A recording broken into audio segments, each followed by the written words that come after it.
है तो आप कब तक छुपा के रखोगे। तो मैं इतना बोलना चाहूँगी कि आप अपने पेरेंट्स अपना बच्चा से पूछिए कि उसके अंदर क्या टैलेंट है और उसको बाहर निकालने के। पूरी दुनिया जब तक नहीं देखेगा तब तक किसी को पता नहीं चलेगा। इसीलिए तो हमारा बिहार हमेशा पीछे रह जाता है और बाकी कंट्री आगे चल जाते हैं। तो अगर हमारा बिहार को आगे बढ़ाना है तो हमारे भारत में हमारे उड़ीसा में इतना टैलेंट था। हमारे उड़ीसा में इतना टैलेंट था, उड़ीसा की लड़कियाँ थी, उड़िया लड़की था, बट मैं बिहारी लड़की एक वहाँ पे थी जो मिस उड़ीसा बनी, miss Orissa first runner up हुई। तो ऐसे बोलना चाहूँगी कि मैं उड़ीसा में हो के यहाँ का गांव का नाम रोशन कर रही हूँ। तो गांव की लड़कियों के पास तो और भी टैलेंट है, तो आप अपना टैलेंट निकालें। और प्रणाम तमाम जनता जनार्दन के हम उज्जवल निर्मल आज पहुंचल बानी एगो ऐसन देहात के लड़की और गांव के लड़की जब पूरा बिहार और पूरा छपरा जिला और सारण के नाम जब रोशन करेला तो वाकई में बड़ा खुशी के माहौल होखेला। जो दिखता है वही बिकता है और समाज में एक छोटी सी बच्ची ने अपने हुनर के बदौलत, अपनी मेहनत के बदौलत पूरे बिहार में एक अलग ही पहचान बना रही है, जिनका नाम है तानिया सिंह। तानिया को जो सोच है मॉडलिंग लाइन में और साथ ही साथ फिल्मी लाइन में जाने का एक बचपन से ही जो शौक होता है, जो सिनेमा घरों में जो कि ड्रीम जो प्लान है, उसका गर्जीवन का शुक्रिया अदा करना चाहता हूं कि छोटी सी बच्ची को एक अच्छा प्लेटफॉर्म देने के लिए, जो कि आज की जो दौर है, आज का जो समाज है, वो समाज ऐसे परिवेशों को नहीं बढ़ने देता है, ज्यादातर देहात में देखा जाए तो। लेकिन देहात की लड़की जब अगर बड़े प्लेटफॉर्म पे किसी चीज से सम्मानित होती है, उसके लिए बड़ी गर्व की बात होती है। बहुत बहुत धन्यवाद तानिया हमारे साथ जुड़ने के लिए। भोजपुरी हमारे चैनल में आपका स्वागत है। हमारे दर्शकों का अपना छोटा सा परिचय बताएं। नमस्कार, मैं तानिया सिंह, मैं बिहार से छपरा से बिलोंग करती हूँ एंड मैं यहाँ की बेटी हूँ, बट मैं रहती हूँ उड़ीसा में हूँ और वहाँ से मैंने मॉडलिंग किया है। ये मिस उड़ीसा 2022 मैंने किया और मैं फर्स्ट रनर अप हुई हूँ। और आप सबको बहुत कुछ बताने आई हूँ, यहाँ पे बहुत कुछ समझाने आई हूँ कि अपने आप को सोच को बदलिए, अपना सोच बदलिए। अपने गाँववासी को बहुत कुछ समझाने बताने आई हूँ यहाँ आप सबसे मिलने। जैसे कि आपने जो मिस उड़ीसा का आपने जब आपको सम्मानित किया गया, आपको जब वो पल जो आपको जो सम्मानित किया, जब बिहार में ये मैसेज पहुंचा, गांव जावरों में मैसेज पहुंचा, तो आपको कैसा लगा कि इतनी कम उम्र में इतनी बड़ी उपलब्धियां पाना कैसे संभव हुआ? पहले तो जब यहाँ गांव में न्यूज़ आया, जब मेरे मामू मेरे सबके मतलब नानू नानी सबको पता चला, सब कोई बहुत खुश हुए और सब कोई बहुत सपोर्टिव है। मैं गाँव वासी भी बहुत सपोर्ट किए, सबको इतना सपोर्ट किए तब जाके मैं यहाँ तक पहुँची। मैं इतना तो था नहीं, मैं मिडिल क्लास फैमिली से बिलोंग करती हूँ, तो कभी सोची नहीं थी कि इतना बड़ा प्लेटफॉर्म मिलेगा। और इतना बड़ा प्लेटफॉर्म मिला, आप लोग इतना प्यार दिए, इतना कुछ किए मेरे लिए, इसलिए आज इतना बड़ा प्लेटफॉर्म पे खड़ी हूँ मैं। अब आपका जो ड्रीम है वाकई में भोजपुरी फिल्म और साथ ही साथ हिंदी जो फिल्में आपका जाने का जो शौक है, आखिर ये शौक कहाँ से जागा? या मॉडलिंग से जागा कि बचपन से ही आपका ये शौक था? ये मेरा बचपन से एक ड्रीम था। तो बचपन से ड्रीम था, मैं टीवी, यूट्यूब ये सब चीज़ में देखती थी, सीखती थी, खुद को मिरर में देखती थी, करती थी, सीखती थी। फिर करते करते फिर जब मेरे पेरेंट्स को पता चला कि मेरे अंदर ऐसा टैलेंट है, जब मेरे ग्रैंडफादर है उनको पता चला कि मेरे अंदर इतना अच्छा टैलेंट है, तो वो बोले कि जब अगर मेरी बेटी में इतना अच्छा टैलेंट है तो वो क्यों नहीं बाहर निकालेगी। फिर वो मेरे मतलब बहुत सारे अभी के जितने भी बुजुर्ग हैं, वो लोग सोचते हैं, वो लोग का थिंकिंग थोड़ा अलग होता है। वो लोग सोचते हैं कि नहीं बेटी है, मतलब फिर भी अभी तो थोड़ा बहुत सुधर गया है, मतलब हमारे पेरेंट्स का थिंकिंग तो फिर भी ठीक है, बट जितने बुजुर्ग होते हैं उनका थिंकिंग थोड़ा अलग होता है। फिर भी उस जगह पे भी मेरे दादाजी मेरे को बहुत सपोर्ट किए, मतलब अपने पेरेंट्स से ज़्यादा सपोर्ट किया, बहुत ज़्यादा सपोर्ट किया। पेरेंट्स तो किए ही, मम्मी पापा सबको ही किए, बट दादाजी बहुत सपोर्ट किए। इनफैक्ट मेरे डैडा को, मतलब मेरे पापा को अभी जस्ट कैंसर था, 3rd स्टेज कैंसर था। और मेरे डैडा बहुत ज़्यादा मतलब कैंसर था और बहुत नहीं, ऐसा डॉक्टर बोल दिया था कि अब नहीं बचेंगे। फिर मेरे दादाजी, मेरा और शो भी मेरा उसी टाइम में था, मेरे दादाजी बोले कि अब कैसे करेंगे। सब कोई घर में टेंशन में था कि कैसे होगा कैसे नहीं होगा। उस टाइम में मतलब मेरे दिमाग में इतना चल रहा था कि शायद मैं नहीं, मेरा जो सपना है वो पूरा नहीं होगा। फिर अपने पापा को देखती थी, इतना बड़ा ऑपरेशन, इतना इतना कुछ हो रहा है। फिर हालात देख के मेरे को लगा कि अब मेरे से नहीं होगा, बट उस टाइम भी मेरे दादाजी मेरा हाथ थामे मेरे को बोले कि ये तो हो रहा है, ये तो होगा, अब हम इसको पलट नहीं सकते। बट मेरे दादाजी मेरे साथ दिए, इतना कुछ किए मेरे लिए। मतलब इतना बड़ा बीमारी था, मेरे पापा वहाँ पे मुंबई में एडमिट थे, उनका ऑपरेशन चल रहा था, फिर भी एक दिन भी मेरे दादाजी मेरा मॉडलिंग क्लास अपसेट नहीं होनी थी। हर दिन मैं मॉडलिंग क्लास जाती थी, मॉडलिंग करती थी।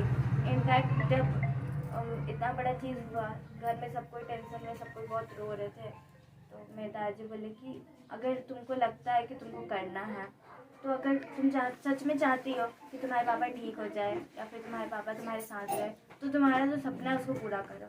फिर मैं दिल में ठान ली कि हाँ ठीक है, आज जब मेरे पापा को कुछ हुआ है तो मैं भगवान को बस प्रे की कि मेरा डैडा ठीक हो जाए, और जो मैं दिल में था ना कि ये चीज़ करना है, तो मैं उसको करने लगी। बट मतलब मेरे अंदर, मतलब मैं बताना नहीं चाहती थी, बट निकल गया ये चीज़ कि बहुत कुछ देखी मैं, बहुत संघर्ष की, इतना सा छोटा एज में बहुत कुछ देखी। हर स्टेज में डैडा का मतलब ऑपरेशन, डॉक्टर ये तक बोल दिया कि अब बचना मुश्किल है। इतना कुछ देखने के बाद भी मेरे मतलब ग्रैंडफादर जो है इतना सपोर्ट किए, इतना सपोर्टिव थे, इतना सपोर्ट किए, मेरा हाथ थाम के रखे। इतना कुछ होने के बाद भी मैं तो बस दादी को थैंक यू बोलना चाहूँगी। थैंक यू दादी कि आप इतना कुछ किए मेरे लिए। आज अगर आप नहीं होते शायद मैं यहाँ तक नहीं पहुँचती, क्योंकि मतलब ऐसा था ना कि उस टाइम मम्मी भी नहीं, पापा भी नहीं, कोई नहीं था, और सबको घर में लगता था कि अब पापा नहीं बचेंगे।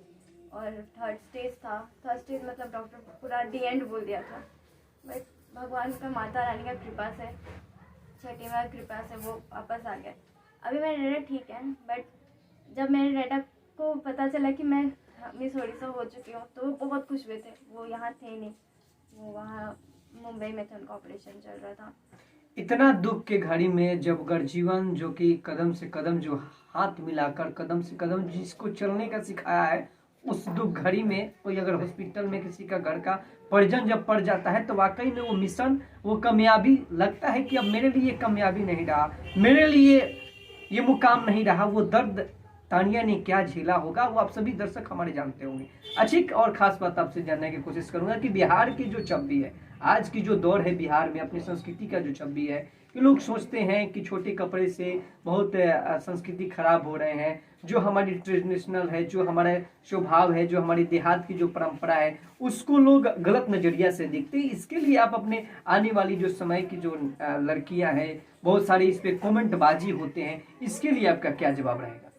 मैं ये कहना चाहूँगी कि मैं इतनी बड़ी तो हूँ नहीं, मैं छोटी सी एज की हूँ, बट मैं इतना बोलना चाहूँगी कि मैंने जो देखा है, मैं गांव ज़्यादा आती नहीं हूँ, ये मेरा 4th-5th टाइम होगा मैं आई हूँ, पर मैं जब भी आती हूँ यहाँ का थिंकिंग, यहाँ का सोच, यहाँ की लड़कियों को देखती हूँ, मतलब टैलेंट है उनके अंदर। मेरे अंदर क्या टैलेंट है? मेरे अंदर तो फिर भी नहीं है जितना टैलेंटेड हमारे गाँव की लड़कियाँ हैं, फिर हमारे गाँव में इतना टैलेंट भरा हुआ है, बिहार में इतना टैलेंट है।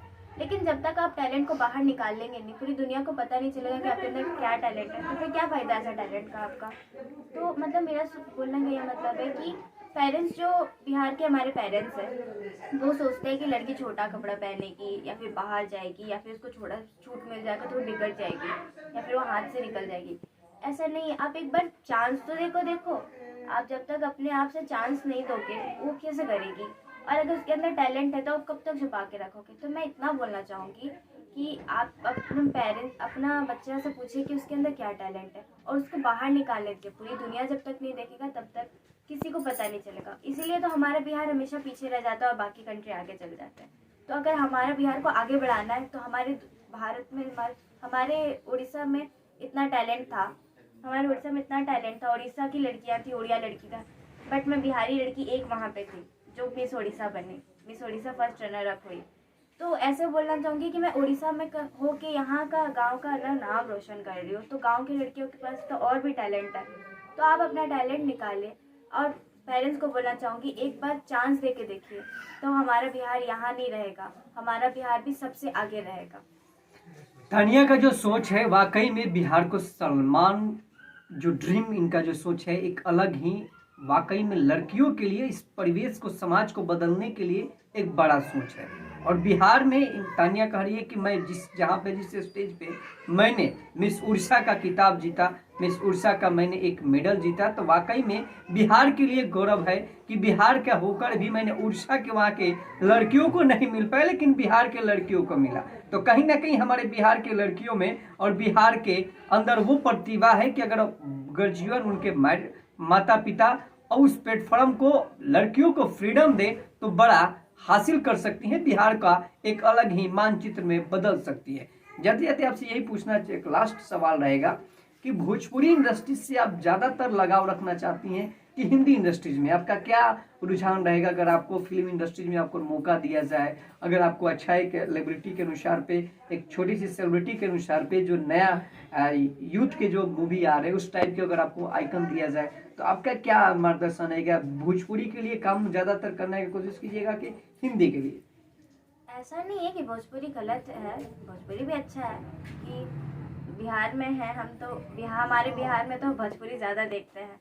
तो मेरे को अगर एक प्लेटफॉर्म चाहिए, अगर मुझे एक प्लेटफॉर्म मिल जाता है, मेरे को फेम मिलता है, नाम मिलता है, तो मैं हर जगह करने के लिए रेडी हूँ। एंड रहा बात आप जैसे बोले भोजपुरी इंडस्ट्री में या फिर हम लोग का बॉलीवुड इंडस्ट्री में, तो ऐसा नहीं है। मेरे को भोजपुरी इंडस्ट्री में अगर मिलेगा तो एक प्लेटफॉर्म मिल जाएगा, वो प्लेटफॉर्म अगर मेरे को मिल जाता है, उससे अगर एक फेम मिल जाता है, तो मैं ज़रूर करूँगी।